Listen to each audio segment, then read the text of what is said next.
दुनिया की सबसे बड़ी आबादी वाला देश कहलाने वाला चीन अब उस पहचान को खो चुका है।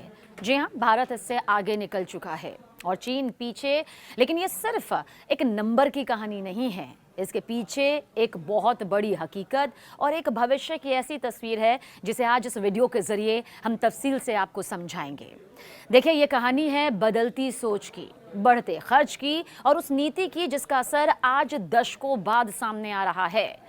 आज हम बात कर रहे हैं चीन की, एक ऐसे देश की जो सालों तक दुनिया की सबसे बड़ी आबादी वाला देश रहा, लेकिन अब वहाँ हालात तेजी से बदल रहे हैं। हाल ही में सामने आए आंकड़े बताते हैं कि चीन की जनसंख्या घट रही है। ये कोई छोटी या सामान्य गिरावट नहीं, बल्कि 1960 के दशक के भीषण अकाल के बाद पहली बार चीन को इतनी बड़ी जनसंख्या गिरावट का सामना करना पड़ रहा है। इसी के साथ भारत अब दुनिया का सबसे अधिक आबादी वाला देश बन चुका है। अब सवाल यह है कि चीन में ऐसा क्यों हो रहा है, इसकी सबसे बड़ी वजह क्या है? तो इसकी सबसे बड़ी वजह जाहिर सी बात है, बच्चों का कम पैदा होना है। चीन में जन्म दर लगातार गिर रही है। आज वहां के युवा शादी से जो है कतराते नजर आ रहे हैं, देरी कर रहे हैं। कई लोग शादी करना ही नहीं चाहते हैं और जो शादी कर रहे हैं वो या तो एक या दो बच्चे, बस इससे ज्यादा की सोचना ही नहीं चाहते। इसकी वजह सिर्फ एक सोच नहीं है, बल्कि हालात हैं। विश्लेषक बहुत कुछ कहते हैं, उसी के आधार पर ये पूरी रिपोर्ट देखिए, आपके सामने हम आंकड़ों के जरिए लाए हैं। चीन में शहरों में रहना बहुत महंगा हो चुका है। जी हाँ, घरों के दाम आसमान पर हैं। बच्चों की पढ़ाई हो गई, उनकी रोज़मर्रा की ज़रूरत हो गई, खुद की रोज़मर्रा की ज़रूरत हो गई, सेहत संबंधी सुविधाएं हो गई, देखभाल हो गया। भारी खर्च चीन के वासियों को यहाँ पर भुगतना पड़ता है। नौकरी का दबाव कहा जाता है कि इतना ज़्यादा है कि लोगों के पास परिवार के लिए ना वक्त मिल पाता है और ना ही वो एनर्जी जो परिवार से मिलने के बाद उन्हें अपने वक्त के तौर पर एक सहयोग के तौर पर दे सकते हैं। और ऐसे में एक मानसिक तनाव भी रहता है। शारीरिक तौर पर तो वो तनाव में रहने ही लगे हैं, लेकिन मानसिक तनाव भी रहता है। ऐसे में बच्चे को पालना युवाओं को एक बड़ी जिम्मेदारी और बोझ जैसा लगने लगा है। देखिए, समस्या की जड़ें चीन की पुरानी नीतियां भी हैं। कई दशकों तक चीन में एक बच्चा नीति लागू रही। सरकार का मानना था कि ज्यादा आबादी देश के विकास में बाधा बनेगी। अब इस नीति की वजह से करोड़ों परिवारों में सिर्फ और सिर्फ एक ही बच्चा पैदा हुआ। अब भले ही ये नीति खत्म हो चुकी है और सरकार 2 या 3 बच्चों की अनुमति और प्रोत्साहन भी से दे रही है, लेकिन समाज की सोच और जीवन शैली बदल चुकी है। लोग अब ज्यादा बच्चों की ओर लौटना नहीं चाहते हैं। और देखिए, इसका सबसे बड़ा असर ना चीन की अर्थव्यवस्था पर पड़ रहा है। चीन तेजी से बूढ़ा देश बनता जा रहा है। सुनने में अजीब लग रहा होगा, लेकिन यही शब्द विश्लेषक इसके लिए सटीक बता रहे हैं। चीन बूढ़ा देश बनता जा रहा है। बुजुर्गों की संख्या बढ़ रही है चीन में और काम करने वाले युवाओं की संख्या घट रही है।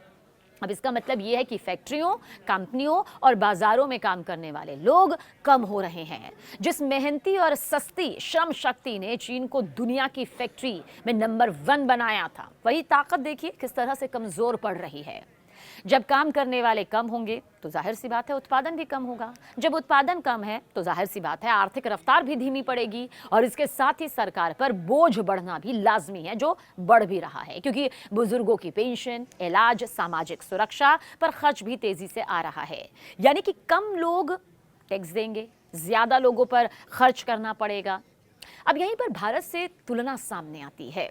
भारत की आबादी भले ही एक चुनौती हो, लेकिन भारत की सबसे बड़ी ताकत उसकी युवा जनसंख्या मानी जाती है, यानी कि जिसे आज के वक्त में जेनजी कहा जाता है। भारत में कामकाजी उम्र के लोग ज्यादा हैं, जबकि चीन में ये संख्या बहुत तेजी के साथ घटती हुई नजर आई। आने वाले सालों में यही फर्क दोनों देशों की अर्थव्यवस्था और वैश्विक ताकत को तय कर सकता है।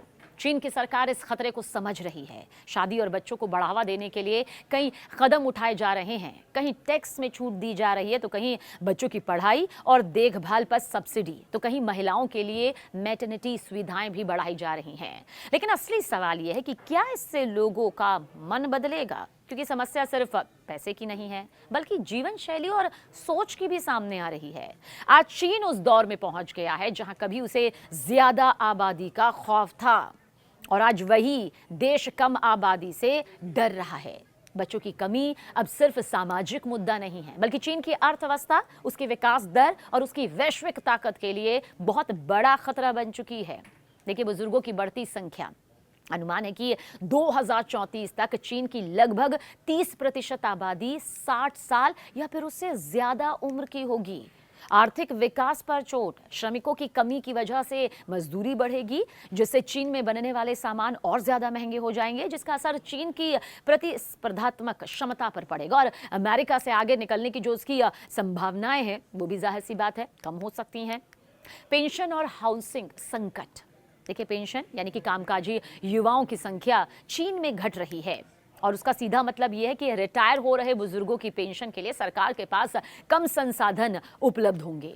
हाउसिंग, कम लोग परिवार शुरू कर रहे हैं, जिससे घरों की मांग लगातार घट रही है। इसका सीधा असर चीन के विशाल कंस्ट्रक्शन सेक्टर पर, आयरन स्टील उद्योग पर पड़ रहा है। पड़ेगा नहीं बल्कि पड़ रहा है, यही रिपोर्ट्स वहां की बता रही हैं। पर क्या ये स्थिति सुधरेगी? देखिए, चीन के सामने रास्ता आसान नहीं है। साल 2016 में जब 2 बच्चों की अनुमति दी गई थी ना, तब जन्म दर में हल्की बढ़ोतरी देखी गई, लेकिन इसके बाद हर साल गिरावट जारी है, साल 2024 को छोड़कर।